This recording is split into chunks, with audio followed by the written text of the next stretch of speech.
મુખ્યમંત્રી ભૂપેન્દ્ર પટેલ અચાનક ST bus station પહોંચ્યા। ગાંધીનગર એસટી ડેપોની સીએમએ આકસ્મિક મુલાકાત લીધી।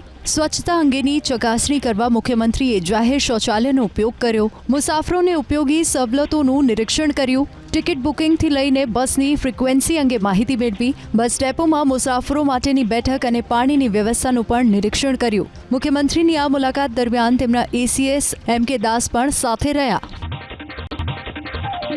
गुजरात जाहिर सेवा आयोगे भर्ती रद्द करी।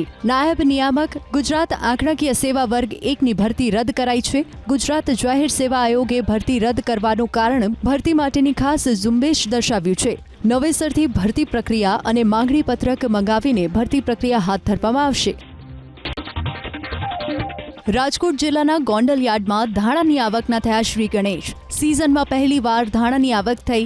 પૂજા બાદ નવા ધાણાની હરાજી કરવામાં આવી। હરાજીના મુહૂર્તમાં 20 કિલો ધાણાના ખેડૂતોને 35,000 સુધી ભાવ મળ્યા। સૌરાષ્ટ્રના મોટાભાગના જિલ્લામાં ધાણાનું પુષ્કળ વાવેતર।